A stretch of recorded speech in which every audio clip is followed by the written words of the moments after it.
Stave Four The Last of the Spirits. The phantom slowly, gravely, silently approached. When it came near him, Scrooge bent down upon his knee, for in the very air through which the spirit moved it seemed to scatter gloom and mystery. It was shrouded in a deep black garment, which concealed its head, its face, its form, and left nothing of it visible, save one outstretched hand. But for this it would have been difficult to detach its figure from the night and separate it from the darkness by which it was surrounded. He felt that it was tall and stately when it came beside him, and that its mysterious presence filled him with a solemn dread. He knew no more, for the spirit neither spoke nor moved. "I am in the presence of the ghost of Christmas yet to come," said Scrooge. The spirit answered not, but pointed onward with its hand. "You are about to show me shadows of the things that have not happened, but will happen in the time before us," Scrooge pursued. "Is that so, spirit?" The upper portion of the garment was contracted for an instant in its folds, as if the spirit had inclined its head. That was the only answer he received. Although well used to ghostly company by this time, Scrooge feared the silent shape so much that his legs trembled beneath him, and he found that he could hardly stand when he prepared to follow it. The spirit paused a moment as, observing his condition and giving him time to recover. But Scrooge was all the worse for this. It thrilled him with a vague, uncertain horror to know that behind the dusky shroud there were ghostly eyes intently fixed upon him, while he, though he stretched his own to the utmost, could see nothing but a spectral hand and one great heap of black. "Ghost of the future," he exclaimed, "I fear you more than any spectre I have seen. But as I know your purpose is to do me good, and as I hope to live to be another man from what I was, I am prepared to bear your company, and I do it with a thankful heart. Will you not speak to me?" It gave him no reply. The hand was pointed straight before them. "Lead on," said Scrooge, "lead on. The night is waning fast, and it is precious time to me, I know. Lead on, spirit." The phantom moved away as it had come towards him. Scrooge followed in the shadow of its dress, which bore him up, he thought, and carried him along.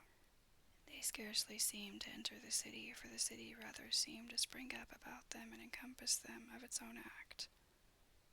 But there they were in the heart of it, on 'change amongst the merchants who hurried up and down and chinked the money in their pockets, and conversed in groups and looked at their watches and trifled thoughtfully with their great gold seals, and so forth, as Scrooge had seen them often. The spirit stopped beside one little knot of businessmen. Observing that the hand was pointed to them, Scrooge advanced to listen to their talk. "No," said a great fat man with a monstrous chin. "I don't know much about it either way, I only know he's dead." "When did he die?" inquired another. "Last night, I believe." "Why, what was the matter with him?" asked a third, taking a vast quantity of snuff out of a very large snuff-box. "I thought he'd never die." "God knows," said the first with a yawn. "What has he done with his money?" asked a red-faced gentleman, with a very large nose that shook like the gills of a turkey rooster.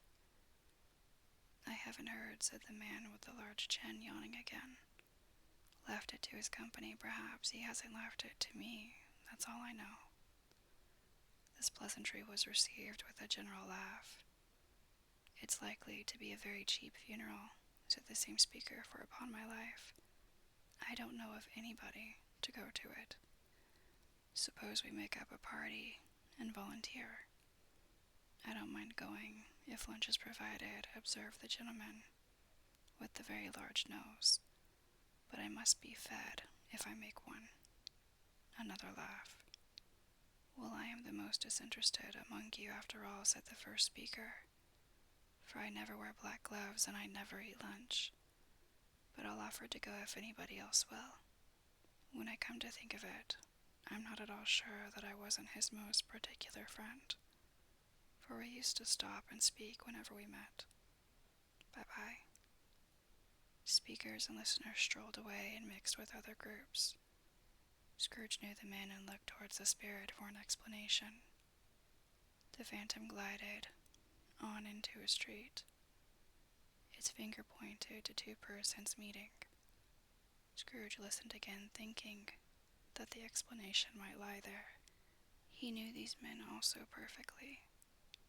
They were men of business, very wealthy and of great importance.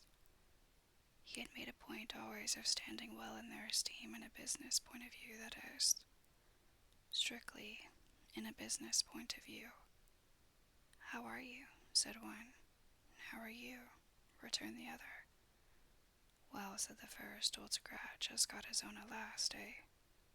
"So I am told," returned the second. "Cold, isn't it?" "Seasonable for Christmas time. You are not a skater, I suppose?" No, something else to think of. Good morning." Not another word.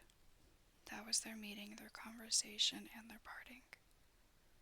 Scrooge was at first inclined to be surprised that the spirit should attach importance to conversations apparently so trivial. But feeling assured that they must have some hidden purpose, he set himself to consider what it was likely to be. They could scarcely be supposed to have any bearing on the death of Jacob, his old partner, for that was past, and this ghost province was the future. Nor could he think of anyone immediately connected with himself to whom he could apply them. But nothing doubting that, to whomsoever they applied, they had some Latin moral for his own improvement, he resolved to treasure up every word he heard and everything he saw, and especially to observe the shadow of himself when it appeared, for he had an expectation that the conduct of his future self would give him the clue he missed, and would render the solution of these riddles easy. He looked about in that very place for his own image, but another man stood in his accustomed corner, and though the clock pointed to his usual time of day for being there, he saw no likeness of himself among the multitudes that poured in through the porch. It gave him little surprise, however, for he had been revolving in his mind a change of life, and thought and hoped he saw his newborn resolutions carried out in this. Quiet and dark beside him stood the phantom with his outstretched hand.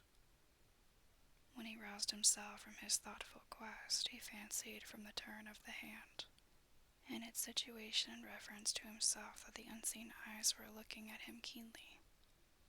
It made him shudder and feel very cold.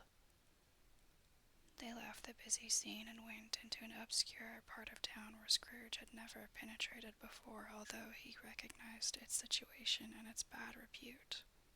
The ways were foul and narrow, the shop and houses wretched, the people half naked, drunken, slipshod, ugly.